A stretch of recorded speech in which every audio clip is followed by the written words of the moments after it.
Hey guys, and welcome to Federation Outpost 111. If you've never heard of the channel CinemaSins, they're a channel that kind of go through films, TV shows, and they basically just rip them to shreds and pick out every single thing wrong with them. Now, they have literally just released everything wrong with Star Trek VI, The Undiscovered Country. I saw an opportunity here to react to this nice and quick. I genuinely haven't seen this video, but I'm familiar with the movie, of course. And I don't know if this is going to hurt me, seeing this ripped apart like this. But I'm going to watch it, see how it goes, and try and find some humor. I quite enjoy making fun of Star Trek myself, so we'll see how it goes. Also, I'll apologize. I have a cold, so if I sound awful, it is what it is. Trust me, I feel worse than I sound, I'm sure. Okay, I guess let's just get into this. We're about to send the colorful metaphors out of some Star Trek, but believe it or not, we at CinemaSins actually love Star Trek. So much so that we made a new CineaSins podcast called Captain's Pod. A show where the CinemaSins crew can review, sin, and talk about everything Star Trek. So whether you're new to Star Trek, a lifelong Trekkie, or anything in between, join us on the USS Enterprise by searching for Captain's Pod or CinemaSins. I see what they did there. The Enterprise. Until then, enjoy the video and live long and prosper. Nice. So, am I now competing with CinemaSins on a Star Trek channel? Great. Here we go. The Undiscovered Country. Now, if you don't know, the original 6 Star Trek movies are kind of infamous for being the even numbers good, the odd numbers bad. This is an even number. Stardate 9521.6. Captain's log, USS Excelsior. Sulu gets to be the f***ing captain of his own starship, and Takei's still got a f***ing also starring credit for the film. Franchise's disrespect of any original cast member not named William, Leonard, or DeForest. Hey, they took Excelsior out of space dock. Starships are like hockey prospects. You don't trust them to be ready for the big leagues for at least several years.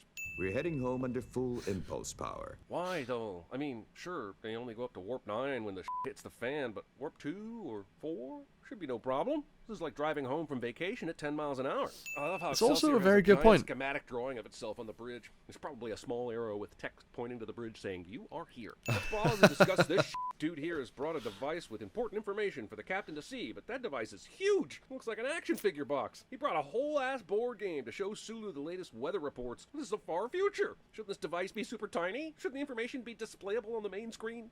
The Excelsior survives this. Yeah, I don't know how I feel about picking apart issues with predictions for the future. You know, they didn't know. I still hate the way Star Trek thrusts these fucking Easter eggs in your face with this wink, wink, nudge, nudge bullshit. I've confirmed the location of Praxis, but What is it? I cannot confirm the existence of Praxis. Why the fuck would you need to confirm the location of a known Klingon moon? It exists where it exists based on the principles of physics. You only said it this way so the existent part would sound ominous. No one was questioning the location of Praxis. Then Sulu says on screen, and they show pictures of a blown up Praxis. Like, how fucking many times is the optical zoom on Excelsior's camera? This kind of image would be literally impossible unless they had camera beacons strewn throughout space. And come to think of it, Starfleet should definitely invest in a network of space cameras. It's the future. Ends now. Unnecessary words. They will have depleted their supply of oxygen in approximately 50 Earth years. I'm having a hard time believing that one planet or moon is responsible for sustaining the entire Klingon species. There aren't other planets they can move to in the Klingon Empire? Maybe they can't. But the movie doesn't do a great job explaining why this is impossible. Even with the overspending on their military that Spock is about to mention, wouldn't asking for a little moving money from the Federation make more sense than asking them to dismantle all the space stations and weaponry along the neutral zone?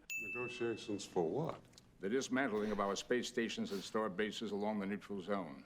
An end to almost 70 years of unremitting hostility. Unremitting means incessant or never relaxing. But in the original series, the Organian Peace Treaty was signed between the Klingons and the Federation, which would have 100% relaxed some of the hostility between the two warring factions. I'm not saying there wouldn't need to be some talks, but Spock is acting like there's never been anything done to assist allowing both the Federation and the Klingons to come to a mutual agreement. Me? Well, there are Klingons who very feel good the points same being way raised. about the peace treaty as yourself and Admiral Cartwright. But they'll think twice about attacking the Enterprise under your command.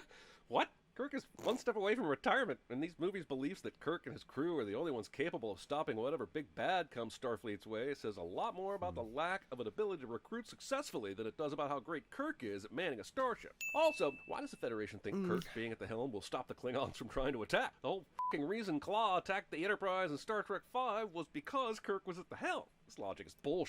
But a full ambassador It's very would be better true. equipped. If there's no further business, Kirk It's pauses before he's interrupted. We volunteered. Who's this eavesdropper in the chair back here? There's an old Vulcan proverb. Only Nixon could go to China. Har har, this movie will do this again here in a few with the Shakespeare and the original Klingon, and it's nonsensical, unfunny, and frustrating. Don't believe them. Don't trust them. They are dying. Let them die. Look, Kirk has never had any love for the Klingons. Intensity The from racist football Shatner. character they make Kirk out to be in this film comes out of left field. I can't believe I have to keep using Star Trek V to defend my points, but in that movie, Kirk has zero qualms with not only saving the Klingon ambassador, but also the Romulan ambassador. And then even accepts Ambassador Kord's help at the end of the film. The man clearly can work with Klingons when the Federation needs him to. Captain on the bridge. Ah, sex in the sideburns. I mean, sideburns in the city. I guess we'll be going down together. I mean, getting off together. Scotty is smiling because he knows none of his nephews can die on this mission. I've never trusted Klingons. And here's a visual reminder about the search for Spock that hopefully sells this notion, even though that was 3 movies ago. After he says the damning audio that comes back to haunt him later, we pan by the doorway and there was no one there at all. The movie is a liar, just like my college girlfriend who said she did kiss that townie Bryson but did not go all the way with him, only for her to come up pregnant with Bryson's baby 2 months later. Townies. You could have gone. Or, and hear me out here, Starfleet could design cabin doors to only open when the occupant agrees to it. Movie takes Valeris from Kirk's quarters to Spock's quarters with only a standard exterior Enterprise shot in between. And I'm not proud of the wording, but Lieutenant Valeris sure gets around, doesn't she? Faith? That the universe will unfold as it should. That's not faith, that's apathy. I intend you to replace me. In what capacity? Spock is a science officer and Valeris works at the helm. Shall we raise our shields, Captain? Never been this close. You have literally flown a Klingon ship in another movie. I am Chancellor Gorkon. And it's totally coincidental that I sound exactly like St. John Talbot and Gul Madred. No relation. I am curious why you only have 3 lights working on the bridge of your ship, though. Or maybe it's 4. Guess who's coming to dinner? If Guess Who's Coming to Dinner is still a valid reference in the 23rd century, I'm not sure this society is as advanced as Star Trek would like us to believe. Also, there's a lot of space out there to cover. Why is Kronos 1 hovering so close to the Enterprise? The Klingons really need to work on teaching their helmspeople about personal space etiquette. As someone who has had many beards and various facial hair formations over the years, I can attest that the corners of the mouth are the hardest to keep clean as one eats. So the concept of someone growing facial hair only in that location is a huge red flag. Yeah, really annoying. It always gets right in here. I get that that's the point, but still, that's racist. You men have work. Yes, Yes, ma'am. ma'am. And I come from a land down under. I know Valeris says have work and not at work, but I've always wanted to sing that in a Sins video, and this might be the closest I get to fulfilling that dream. Also, right after Chancellor Gorkon is killed, if you just think back to this weird, uncomfortable moment, pretty obvious who the murderers are. Maybe it's great foreshadowing, but I'm an asshole, so you're still getting a sin. I offer a toast. The undiscovered country. Roll credits. You have not... See, it's funny. Moments like that, I feel like if this was Cinema Wins, or Cine Wins, whatever it's called, those moments would also get wins, not sins. So, I don't know. Sometimes it's hard to believe the sins, but I get it. experience Shakespeare until you have read him in the original Klingon. I've always viewed this as trolling, but often I kind of wonder if Klingons actually think Shakespeare was from their planet, or stole from a writer from their planet. Would you be willing to give up Starfleet? The movie does a seamless job of replacing Kevin Spacey with Christopher Plummer. Please let me know if there's some other way we can screw up tonight. Torpedo shadowing! Also, Kirk is the one who played the Hitler card. Earth, Hitler, 1938. I'm not sure anyone else in his crew screwed anything up. Way to throw everyone under your own racist bus, Kirk. What is this shit here? It's a trophy, and there's a human riding a fish, but then there's a golden bowl. Just what the hell did he do to win this trophy? A note to the galley, Romulan ale no longer to be served at diplomatic functions. Considering Romulan ale is very much illegal, I'm having a hard time buying that Kirk would make this declaration part of any kind of official captain's law. Here are 2 phasers that are set to neither vaporize nor stun, but instead are set to blow a small hole through the person. Now a phaser is detaching an arm like a lightsaber gun? Just gonna add 5 cents here for all the times this movie doesn't understand Star Trek phasers. Hilarious. All the blood drops flying around, how are these the first ones the assassins have come in contact with? With a direct torpedo hit, You crippled our entire gravitational field. But are the Klingons not trained in combat scenarios where the gravitational fields have failed? That would seem to be extremely important when you're operating in f***ing outer space. Klingon blood is Pepto-Bismol! Oh, but still, please have the sads for the dead. It's so pink, though! Jim, I don't even know his anatomy. You've been at this for 30 years and you never learned Klingon anatomy. Also, if you don't, then why the f*** did you say you could help? Bones just said he didn't know the Klingon anatomy, but he is performing CPR in the same spot a human's heart would be. It looks like a spilt milkshake. Where Klingon's heart is. The discoloration at the top of this uniform collar tells me that Spock, the character, wears neck makeup. Not that there's anything wrong with that. Did you know that the president of the Federation plays the piano? Because I did not know that. Wait, that might be a harpsichord. There's also a model of the Eiffel Tower when the actual thing is outside in the window next to it. Starfleet engineers were all, what do we need at the communication station on the bridge? What we definitely cannot live without is a graphic single-color rendering of the Enterprise spinning on 2 axes. Sir. The peace process will go forward. Why are they speaking English to each other? Can you guys see my Enterprise 1701 blueprint poster? Arrived today. On Kirk's shoulder, the Klingon criminal justice system does not believe in prison uniforms, so Kirk and McCoy are arrested, held, put on trial, sentenced, and delivered to prison, all while still in their Starfleet uniforms. If the gravitational unit was not functioning, how could these men be walking? They appeared to be wearing magnetic boots. Even the shittest of lawyers would be able to find out that information pre-trial and not be caught asking such an ignorant question. What would your favorite author say, Captain? Let us sit upon the ground and tell sad stories of the death of kings. Leading the witness. They do eventually deduce where the audio clip from his captain's log came from, but right now it's weird to me that no one watching this trial on the Enterprise or at Starfleet is immediately questioning how the Klingons got their hands on what should be a pretty secure and classified audio document. Do you deny being demoted for these charges? Don't wait for the translation! Answer me now! Christopher Plummer slam f***ing dunks this performance, but he's a general. Why is a general acting as a prosecutor, but the defense gets a regular lawyer? Is lawyer one of the steps in the military career track for Klingons? This is the most important case in the history of our race. Then get me a 4-star general. I'm not gonna risk losing this case. And if it should be proved that members of your crew did, in fact, carry out such an assassination. Kirk then says he's responsible for the behavior of those under his command, and the state rests. And I feel like everyone is forgetting about that if in General Chang's question, because it has not been proven yet that the people in helmeted Starfleet uniforms who shot the Chancellor were actually Starfleet members. Yes, that is shocking. Almost as shocking as the fact that the Enterprise is still out here. It had to have at least taken a day or two before the court proceedings, and even with pretending to have some communication systems down or whatever Uhura and Chekhov cooked up, wouldn't there be ships sent out for investigation purposes of the area where all this shit went down? Did Starfleet choose to do zero investigation into the matter? That doesn't make any sense. We fired. That is Also not very possible. true. All weapons visually accounted for, sir. Which is something that was ridiculously not brought up at the trial. This is a fact that should require more investigation. The idea that no one would be investigating this outside the rogue Enterprise crew members is fucking ludicrous. An ancestor of mine maintained Corruption. that if you eliminate the impossible, whatever remains, however improbable, must be the truth. Now we have a non-Earth person creating Occam's razor. Is the movie making a commentary that most of our philosophical and creative achievements are inevitably going to be achieved by any sentient race, or is it just a cute joke? Spock is not descended from Occam. We must inform Starfleet Command. Inform them of what? A new weapon that is invisible? Scotty would be the chief engineer at CineaSins. They'll say that we're so desperate to exonerate the captain that we'll say anything.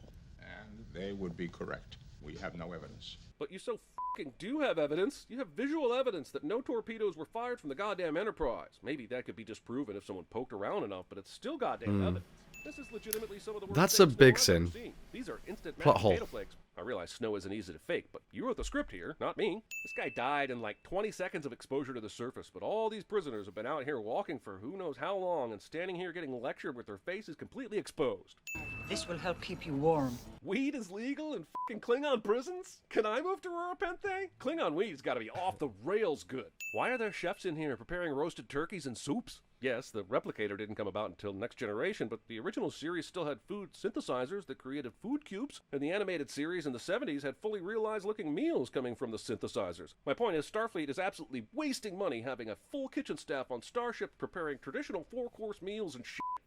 But also, you haven't had roasted How have I turkey never noticed that? prepared it in the traditional What? Klingon way. Why not simply vaporize them? Like this? Chekhov would f***ing know that you can't shoot a phaser on a starship without an alarm going off. He's a goddamn tactical officer. Also, instead of saying vaporizing things with phasers on ships sets off an alarm, she pulls a phaser from the kitchen wall-mounted armory, which is a thing apparently, and vaporizes the stock pot. But somehow not the mashed potatoes that were in the stock pot. And none of this makes any f***ing sense. When you vaporize a person, their skin doesn't disappear and leave their muscles and organs exposed. It vaporizes the skin and what was inside It's funny it. though. Did someone fire off a phaser? Did someone send communications officer or her to check on an unauthorized phaser? Turns out this alien bully assassin has genitals on his knees. And look, if you have genitals on your knees, why do you wear pants with holes in the knees? But also, never has there been a more appropriate time for the high school cheer. Rah rah ree, kick him in the knee. Rah rah ras, kick him in the other knee. Not everybody keeps their genitals in the same place, Captain. Anything you want to tell me? Even when he and his friends' lives are on the line, Kirk can't help but be a sexist, perverted prick. What kind of self-respecting gulag lets their prisoners sleep? Bones inexplicably decides not to roll over, but to completely change the head-foot notions of his own bed. Yes, this is because we want to see his face while he talks to Kirk in this scene, and it's called blocking, but this maneuver makes zero sense outside of a film set. Movie has time for this. Go to lift 7 in the morning for mining duty. They let the prisoners in this gulag choose their own work details? Starfleet urgently requests any data we have. I was, during research for this video, years old when I learned that Christian Slater's mom was the casting director for this film. So, did he do her a favor after an actor bailed, or did she do him a favor by giving him a cameo? Until I know the answer, this is getting a sin. But also, this is the second character in this movie to pronounce the word data wrong. Considering TNG has a character for 7 seasons named Data with the other pronunciation, one has to assume this film's pronunciation is intentional affrontage to TNG in general and Brent Spiner specifically. If they've been doing a ship-wide search... I'm glad that they brought that up, because nothing annoys me more than that word being pronounced data. So well done, CineaSins. For the boots, how was this pretty obvious blood spatter not already noticed? How was it not noticed before they even started the search? These ships have cleaning crews, right? This crime scene examining device also blinds the investigator's eye with a bright red light. Opening drawers, sorting through uniforms, scanning beds. Excitement? Last night, you two were... Don't remind me. All kinds of shaming. We're supposed to be rooting for Kirk, right? That prisoner who froze in 20 seconds on the surface is looking more and more like an outlier. I'm wearing a Viridian patch on my back. Star Trek had its own version of the only used once ever time turner from Harry Potter with this Viridian patch bullshit. Spock slapped it there just before we went on Gorkin's ship. Thankfully, the Klingons never searched us or scanned us or made us change clothes. Miraculously. They tricked the Klingons here linguistically, but shouldn't the Klingons be able to detect ships by type or signature or something by now, rather than just relying on radio contact? Earlier in this movie, Sulu just used his ship's camera to see all the way to Praxis. What is your destination? Over. I continue to call bullshit on no one, including her aboard this ship, who is a goddamn communications officer knowing the Klingon language. This works. Man, I think everyone took the wrong lessons away from Superman 3. Not me, you idiot. Him! That's a bit of luck that never gets reconciled. I wonder why they weren't vaporized. How did none of the senior officers know about this goddamn ship-wide phaser alarm? For someone who finished top of her class at Starfleet Academy, Valeris should know that the officers she shot were dead when she left and realized this is a trap. You cannot prove anything. It's this kind of pride that got her excluded from the Sex and the City reboot. Klingons cannot be trusted. Yep, the entire movie's point is that there were enough racist dickheads in power that they almost succeeded in starting a war to kill the minority Klingons, and this is the reflection of modern-day America. Let them die, you said. He did, but he said that to Spock at the meeting where he was given his assignment to escort the Klingons. He didn't record that in a log, so Valeris would have no knowledge of that transaction. Unless that eavesdropper from before was working for her. She knows Spock can pull the truth out of her, and yet she still refuses to speak it aloud. What the f*** did the Klingons have on Valeris? Mind melding with another person without their explicit consent? Then we're dead. I've been dead before. This movie's a blast. Contact Excelsior.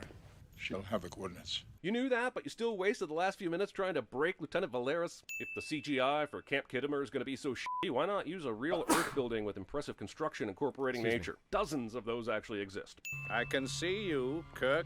Okay, huge sin question here. Can radio signals not be traced in space? The entire finale depends on the enemy ship being cloaked, but that same enemy ship is taunting the Enterprise throughout, as the radio signals are ubiquitous and elusive. The Enterprise will even go on to create a gas-seeking torpedo to track and eliminate the evil bad guy ship, but they could simply track the radio signal, yeah? And if cloaked ships have some way of hiding the radio signal, which is bullshit, then at least tell us that. Go to auxiliary power!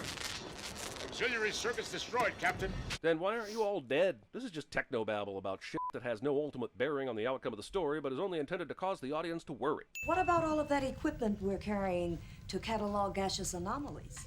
Yes, or what about that? Because you guys were back home in San Fran, America, fiddle-farting away the last few months before retirement and only put out to space to meet up with the Klingon diplomats, so why the f*** does the Enterprise have gaseous anomaly-detecting bullshit fucking science gear on board? Things gotta have a tailpipe. A century or two beyond the gas-powered automobile, the term tailpipe has somehow survived and has become a common cultural touchstone. Target that explosion and fire. God damn it, yes to the 10th power! This f***ing rules. Movie steals the Klingon ship explosion from Star Trek Generations. Jesus, was the graphic puddle of blood next to his head really necessary? Slow claps. Course heading, Captain. Why is slow claps getting a sin? Stealing. I think I'm getting the black lung, Bob. That man is playing Galaga. Thought we wouldn't notice. From hell's heart, I stab at thee. Mrs. Timken loved what you did last night, but they think I did it. And they want me to keep coming up with brilliant windows. You gotta help me. Of course. We come in peace. And you go in pieces, asshole. Wide lanes. This is so luxurious. May I remind you that he and Dr. McCoy boarded Kronos 1 of their own free will? None of these facts are in dispute, Mr. President. Without our government, you'd be stuck in Siberia. He kind of looks like an old Neil Patrick Harris. 3 months before retirement. I'm too old for this. Before we get started, does anyone want to get out? Brilliant. Right, let's stop that there. Okay, let me take these out. So, the problem I have with this video, and these videos in general, is they really try hard to pull things negatively out of a story. And rightly so, that's the idea behind their channel. Good job. It's frustrating when a film that I'm not going to say I love this film, but I like this film. You know, I have good memories of this movie. And it's hard watching something like that when you see all the plot holes revealed. And now, if I watch this again, I'm just going to be a little bit, I don't want to say let down, but I'll be a little bit, you know, just sigh. At the end of the day, Star Trek, especially Star Trek with original series stuff, is very easy to make fun of, to take the mickey out of. There's a lot of stuff that you can laugh at, but that's part of the fun of being an original series fan. To me, I still think, hand on heart, that the original series is the best form of Star Trek that there is. I know many people would not be happy with me for saying that, but that's just the Star Trek fan I am. Don't get me wrong, I love The Next Generation, I love Deep Space Nine, but TOS is just the one. So sometimes it's hard to see the things that I love be ripped into. But at the same time, that was funny. I laughed a lot throughout it. I didn't say too much because I figured that my voice sounds gross and talking is quite painful, so it was probably quite a boring reaction, but it is what it is. It's my first time reacting to anything on this channel, and it's my first time in my new little setup by here. I've just got these posters, I've got my little Star Trek shelf by here. I'm hoping you guys dig it, I hope it looks cool. I plan on doing a lot more two-camera content, as well as the lore stuff. It's not going to be replacing anything. But yeah, I enjoy talking to the camera, I enjoy hanging out with you guys. Maybe we'll even get to doing some live streams at some point, which would be really fun. Maybe even a podcast. Maybe we'll compete directly with CinemaSins on their USS Enterprise, or whatever it was called. That's pretty much it for me today, guys. Don't forget to go and check out the original video from CinemaSins. Give them a like. They create great content. They cover everything.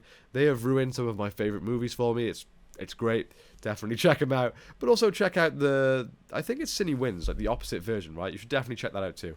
Yeah, a lot of fun. I very much enjoyed that. Guys, thank you all so much for watching. I hope you have a great day. Live long and prosper. And I will see you next time on Federation Outpost 111.